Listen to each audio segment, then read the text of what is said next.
தேர்தலிலே 200 இலக்கு, அதன் தொடக்கமே ஈரோடு கிழக்கு என்று முழக்கமிட்டு வரும் மாண்புமிகு தமிழ்நாடு முதலமைச்சர், திராவிட மாடல் ஆட்சிக்கு சொந்தக்காரர், மாண்புமிகு தமிழ்நாடு முதலமைச்சருடைய ஆட்சியிலே எந்த ஒரு திட்டமும் தமிழகத்திலே ஒவ்வொரு குடும்பத்துக்கும் ஏதாவது ஒரு திட்டத்தினுடைய பலன் சென்று அடைந்திருக்கிறது. பலன் கிடைக்காத குடும்பமே இல்லை என்று சொல்லத்தக்க அளவுக்கு இன்றைக்கு பல்வேறு குடும்பங்களும் இந்த ஆட்சியிலே பலனை பெற்று வருவதுதான் இதற்கு ஒரு எடுத்துக்காட்டாக அமைந்திருக்கிறது.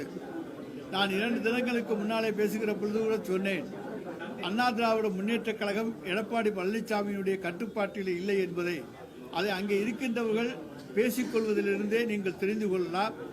ஒரு நண்பர் என்னிடத்தில் சொன்னார், சமீபத்திலே முன்னாள் அமைச்சர் செங்கோட்டையன் அவர்கள் தன் நண்பர்களோடு பேசிக் கொண்டிருக்கின்ற பொழுது கட்சித் தலைவர் எடப்பாடி பழனிசாமி இருந்தாலும், வேலுமணியாக இருந்தாலும், தங்கமணியாக இருந்தாலும் எல்லோருமே எனக்கு ஜூனியர்கள் தான் என்று சொன்னதாக ஒரு தகவல் வந்திருக்கிறது.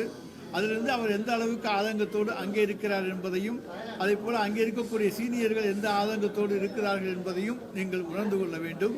எனவே அந்த கட்சி கலகலத்துக் கொண்டிருக்கிறது என்பதற்கு எடுத்துக்காட்டு தான் அண்ணா திராவிட முன்னேற்றக் கழகத்துடைய வாக்குகள் ஈரோடு கிழக்கு தேர்தலிலே முதல் முறையாக இரட்டை இலைக்கே வாக்களித்து வந்தவர்கள் முதல் முறையாக உதயசூரியனுக்கு வாக்களித்திருக்கிறார்கள் என்பதையும் அன்றைக்கு நாங்கள் சொல்லியிருந்தோம்.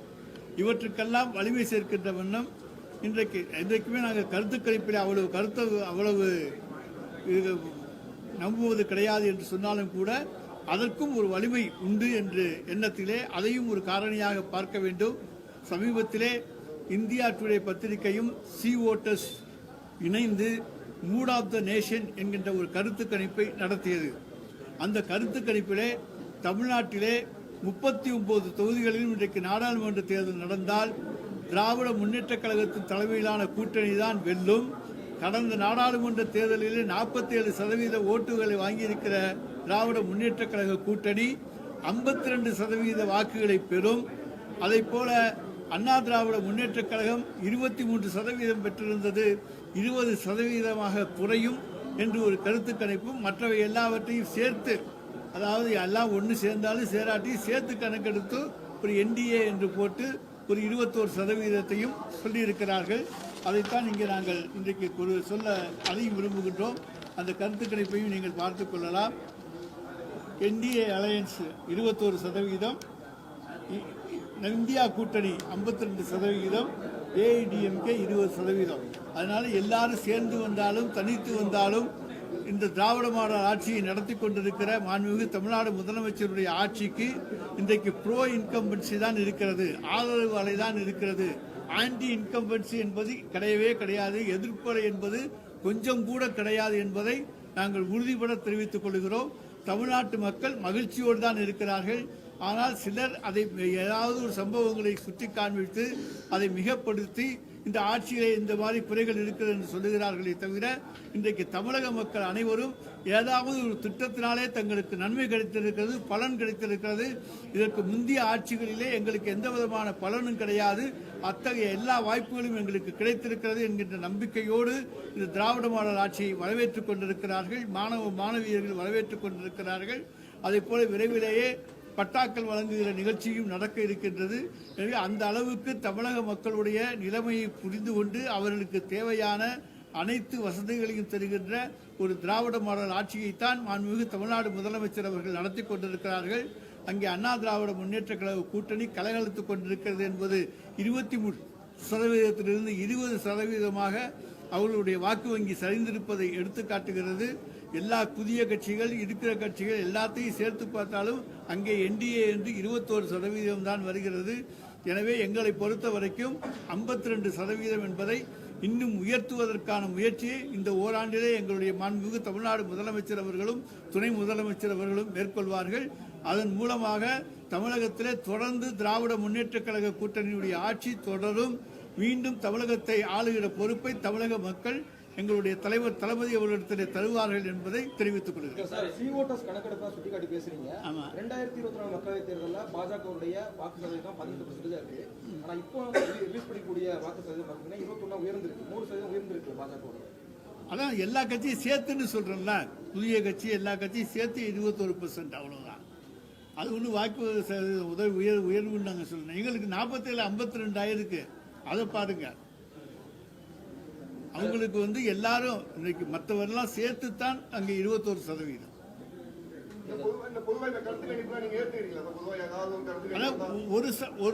ஒரு குறிப்பிட்ட அளவை ஏற்றுக்கொள்ள வேண்டும். மக்கள் மனதில் என்ன இருக்கிறது என்பதை அவர்கள் சர்வே செய்து தருகிறார்கள். அதை நாம் ஒரு அளவுகோலாக எடுத்துக்கொள்ள வேண்டும். அதற்கு ஏற்றாற்போல் நாம் நடந்து கொண்டு இதை அதிகப்படுத்துவதற்கான முயற்சிகளை மேற்கொள்ள வேண்டும். இது நமக்கு கொடுக்கின்ற ஒரு பாடம். அதை நாம் உணர்ந்து கொண்டு அதற்கேற்றாற்போல் செயல்பட வேண்டும். இன்னும் நாங்கள் எங்கள் வாக்கு வங்கியை அதிகரிப்பதற்காக நிச்சயமாக எங்களுடைய முதலமைச்சர் அவர்கள் நடவடிக்கை எடுப்பார். அதிமுக சொல்றீங்க, உங்களுக்கு கருத்து கணிப்பு இந்த மாதிரி சொல்றீங்க. திமுக வந்து அதீத நம்பிக்கையில் இருக்கும், எதிரிகளே இல்லை அப்படிங்கிற அந்த ஒரு எதிரிகளே இல்லை என்று நாங்கள் என்றைக்குமே சொல்லவில்லை. முன்னாள் முதலமைச்சர் மாண்புமிகு ஜெயலலிதா அவர்கள் தான் சொன்னார்கள், கண்ணுக்கு தெரிந்த தூரம் வரை எனக்கு எதிரிகளே இல்லை என்று. நாங்கள் எதிரிகள் இல்லை என்று சொல்லவில்லை. எதிரிகள் இருக்கிறார்கள், அவர்களுக்கும் வாக்கு வங்கி இருக்கிறது என்றுதான் சொல்கிறோம். அந்த வாக்கு வங்கியை சேர்த்து வந்தாலும் எங்கள் வாக்கு வங்கியை அவர்கள் மிஞ்ச முடியாது. அதற்கு ஏற்றாற் போல ஒரு மக்கள் ஏற்றுக்கொள்ளக்கூடிய ஒரு ஆட்சியை, திராவிட மாடல் ஆட்சியை மாண்புமிகு தமிழ்நாடு முதலமைச்சர் அவர்கள் நடத்தி கொண்டிருக்கிறார்கள் என்று சொன்னேன். இந்த சட்டமன்ற தேர்தலில் உங்களுடைய எதிரி வந்து அதிமுகவா இல்ல தமிழக வெற்றி கழக விஜயா? அதாவது இது கருத்து கணிப்புகளின்படி தனிக்கட்சியாக பார்த்தால் அண்ணா திராவிட முன்னேற்ற கழகம்.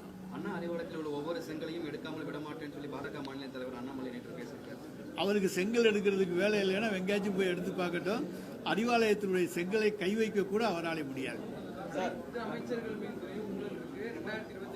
சார் எப்பவுமே அது சொல்ற குற்றச்சாட்டுகள் தான் சார்.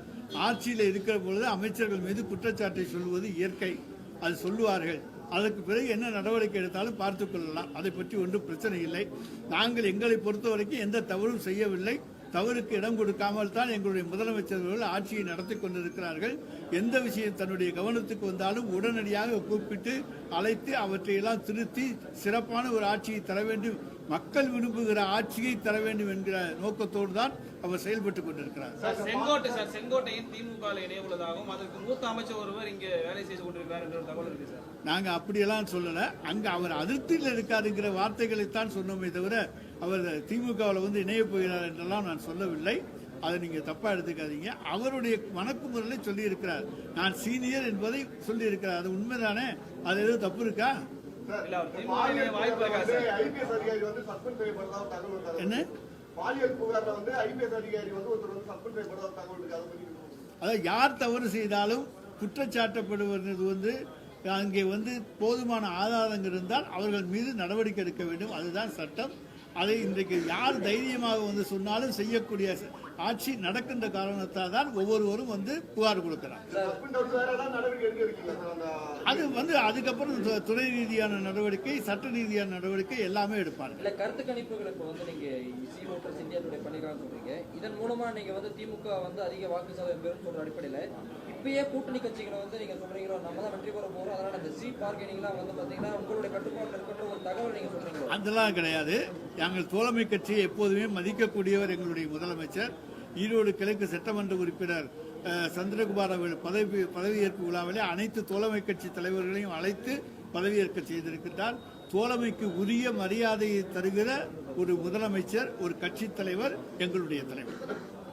நாங்கள் யாரையும் கட்டாயப்படுத்த மாட்டோம். திமுகவுடைய எதிரி அதிமுக சொல்றீங்க தேர்தலில் 2026 பிரசாந்த் கிஷோர் ஒரு சர்வே கொடுத்திருக்காரு. 15% 20% தமிழக வெற்றி வாக்கு கொடுத்திருக்காங்க. அந்த அவர் வந்து இன்னைக்கு வந்து தேர்தல் வியூக வகுப்பாளராக அங்கே சென்றிருக்கிற காரணத்தால் அப்படி சொல்லியிருக்கலாம்.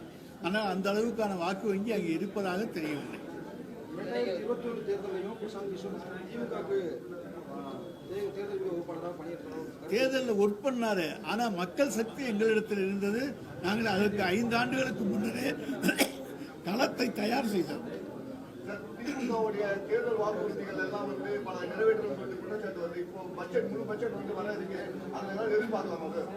முடிந்தவரை இந்த ஆண்டுக்குள்ளே எல்லா வாக்குறுதிகளையும் நிறைவேற்றுவதற்குத்தான் எங்களுடைய முதலமைச்சர் முயற்சிகளை மேற்கொண்டுள்ளார். சாதிவாரி கணக்கெடுப்பு வந்து தொடர்ந்து வலியுறுத்தப்படுது. இல்லைங்க, சாதிவாரி கணக்கெடுப்பு என்பது சென்சஸ் வந்து மத்திய அரசினுடைய சப்ஜெக்ட். அவங்க எடுத்தாலும் அது ப்ராப்பராக இருக்கும். நாம் வந்து ஜாதிவாரி கணக்கெடுப்பை எடுத்தோமையானால் அதற்கு உண்டான சட்ட வலிமை கிடையாது.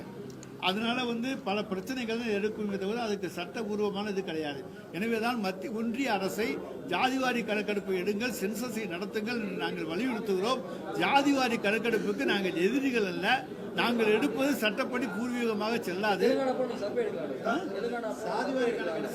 எடுத்து வச்சுக்கிட்டு என்ன பண்றது? அதை இம்ப்ளிமெண்ட் பண்ண முடியாது.